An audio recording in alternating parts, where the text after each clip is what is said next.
Hey friends, welcome to the first episode of Strength to Carry Through.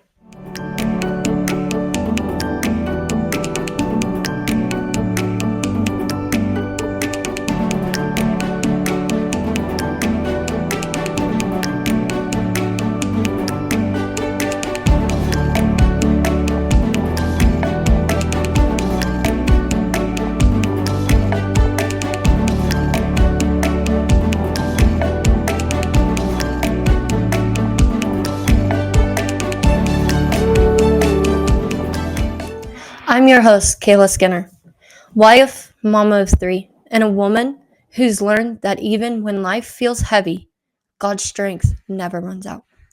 This podcast was simply born out of the darkest seasons of my life. There were times that I felt broken. I felt very afraid, very anxious, and just so far from God. But through every tear, through every battle, I simply found one thing to be true. His strength had always carried me through. I didn't grow up thinking I would ever share my story. In fact, I didn't ever think it would ever go public. I didn't ever see myself being here.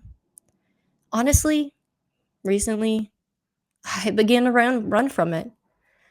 But you see, God has a way of turning what once hurt us right into helping others heal.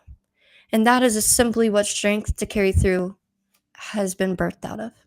Was simply hoping that one day my testimony and what I have been through and the battles and the strength that God gave me in the midst of those battles can help you. Though you may be feeling anxious, fearful, unsure of what to come, just remember that there's one thing we can do, and that's pray, because that's where we get our strength. You see, as a little girl, I didn't grow up in church. Yes, I did go to church. My parents weren't in church. I was never faithfully going. I went when I would get a ride, whether it be from a great grandma and grandpa who loved me and prayed faithfully, or whether it be from an uncle and an aunt who never fell to tell us about the goodness of God and remind us and try to win not just my soul, but my family's soul as well. I, somewhere along the line, drifted away from that, away from those times of going to church with them and the joy that I felt. I was fearful and anxiety started to take over. I tried to fill that emptiness with things that only made me feel more lost. It didn't make me happy. I didn't find joy in them. Actually, every time that I would fall out of church and not go for months, I was very depressed. I didn't understand why I felt that way. I just knew I felt that way. I felt like nobody loves me. I felt like I had nowhere to go. But every time I would show back up in the church, I found joy all over again. But the more I ran from it, the deeper I fell. And then, just in one most unexpected place that you would ever think of, a bar. Yeah, dancing in a bar. I know. We all have our crazy moments when we're running from God. But God had a plan, He had a purpose.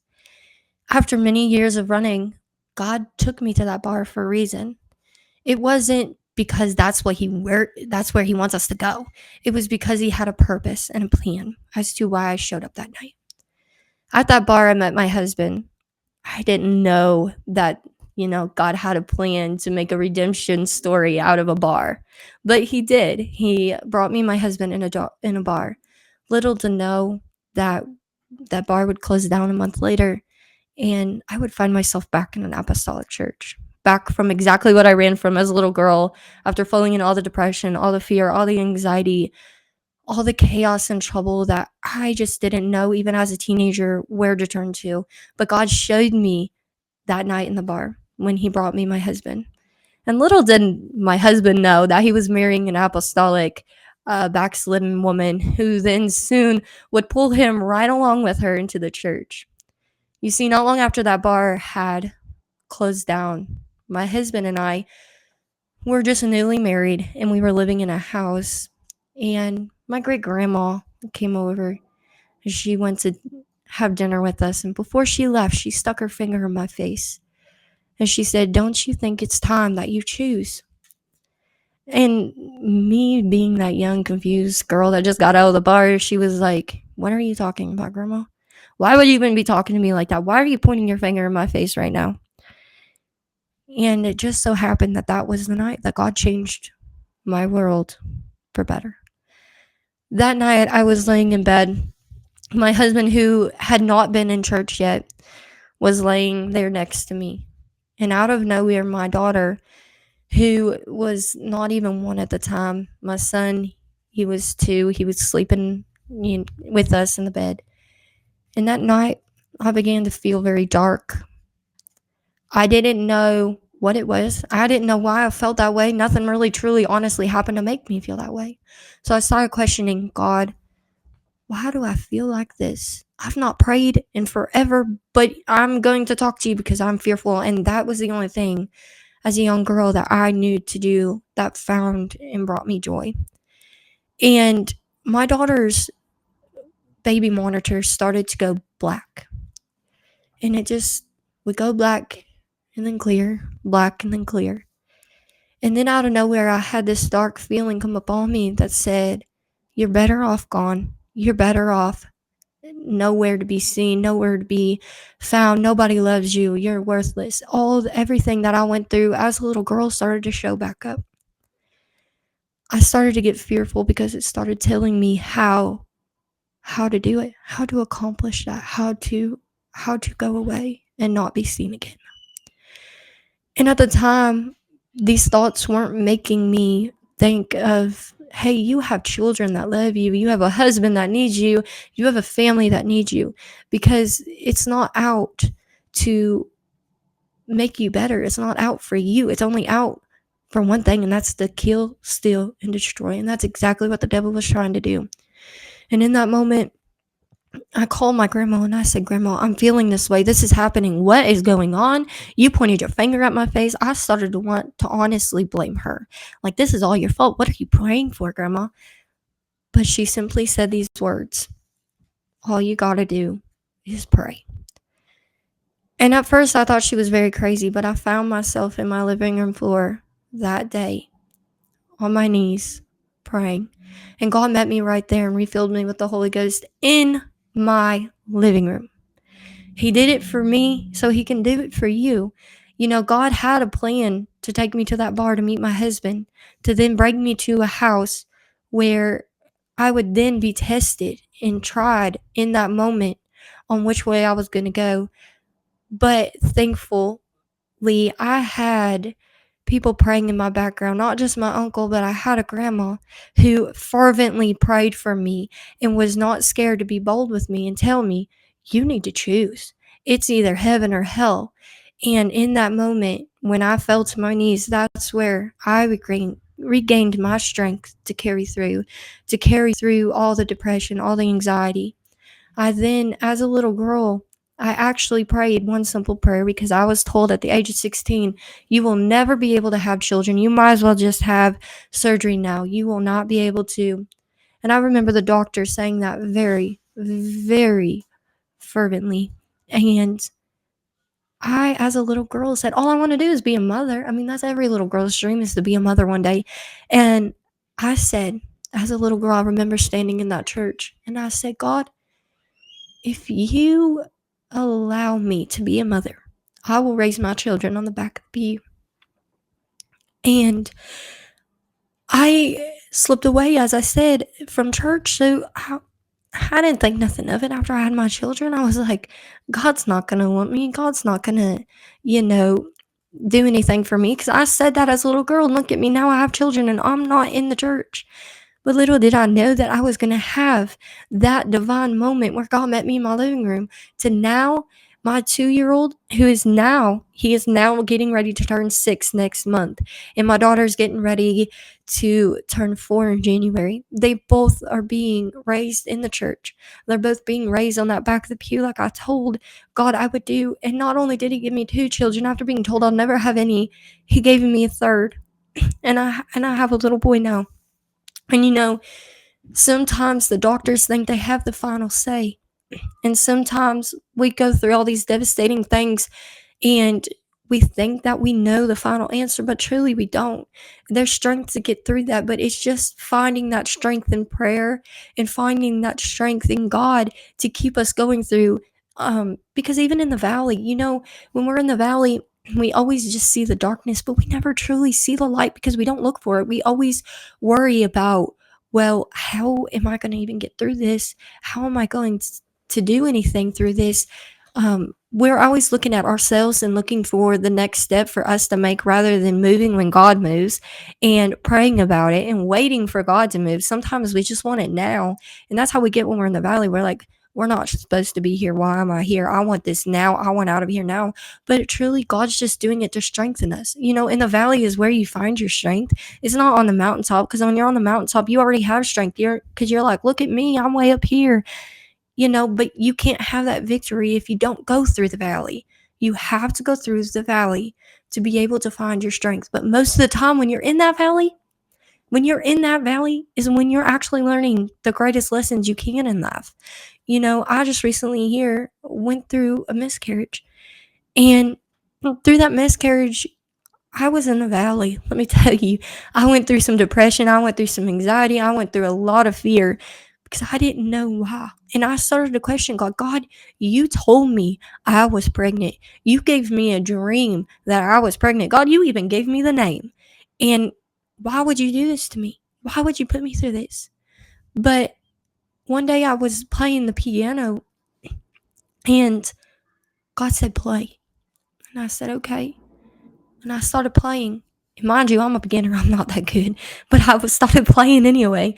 And it was just so beautiful. And I tried playing it again recently. And let me tell you, I could not do what I did when I was in the Holy Ghost. There's beauty when God gets a hold of the piano and not me. Let me tell you. But anyway, I was playing and it was just so beautiful. And God said, this is how beautiful it's going to be in heaven if you just walk the narrow path. Though it may be tough, I will bless you and bless others. And I said, God, how are you going to bless others? And he spoke to me that it was through this podcast that he will touch others, he will bless others, because it's going to give them strength as he gave to me. And as I was playing it, God started giving me revelation as to sometimes why we go through the battles, why we go through the trials, why we go through things that we don't understand we go through. And in that time and through that miscarriage, the next day I went to the piano and I said, God, even if you take this child, when I was having some issues right before I found out that I did miscarry, I said, God, even if you take this child, you're still good. You're still faithful. And I think that's where a lot of us falter and we fall and we don't realize we do, because when we get in the valley, we get so blinded on knowing and realizing that God still is good even in the valley. God is still faithful in the valley, and his word still stands true. It still stands firm. God has never forsaken us. His word and his promises always stayed true. So even in the valley, we have to learn to rely on that, because the Bible speaks on how the Bible and the word of God is our sword. You can't slay the giant if you don't have the word. You can't slay the giant if you're not praying. So if you don't pray and you don't have the word, you're not going to be able to have strength to even get through the valley that you're on. You want to be on that mountaintop, but if you ain't praying, you're not going to get to the mountaintop. You want to get to the mountaintop, but if you're not reading the word, you're not going to get there. If you don't have faith and believe, then you're not going to get there. A lot of people struggle with the word faith because they're like, well, I do have faith because, I believe. I believe I have faith. But if you're not exercising your faith, you can say you believe. But if there's not works, then it's no good. It's no good. So this podcast, is for the woman who's still in the middle of her story, for the one smiling on the outside, but secretly you feel like you're crumbling inside. I've been there. It's for the one who loves God, but feels like the storm just won't stop. You can feel like the wind just keeps blowing and the tornado keeps crashing through. But sis, I want you to know you're not alone. God sees right where you are. He's not asking you to be perfect, just asking you to keep standing. Because sometimes Strength does not look like running. It looks like standing. And another form of strength is when you're on your knees at the altar, because that's where you find your strength. That's where you find your joy. In 2 Corinthians 12:9, it says, "And he said unto me, my grace is sufficient for thee, for my strength is made perfect in weakness." Even when we feel at our weakest, his strength shines and it brightens. That's what strength to carry through is all about. Each week, we'll talk about real life, real struggles, and real faith, the kind that doesn't quit when it gets hard. We'll laugh, may even cry, and most importantly, grow in the presence of the one who gives us strength to carry through. Thank you for being here at the very, very beginning of this journey. Don't forget to subscribe, share with a friend who may need a little hope, and follow along at the Revealed Radio Network. But before we wrap it up, I want to take a moment to mention a very powerful new apostolic resource that will bless you. The Final Flame by Pastor John R. Wilson III. It's a book that will stir your spirit, challenge you, and call the church back to revival in the last days. You can find it through Revealed Radio Network or even on Amazon.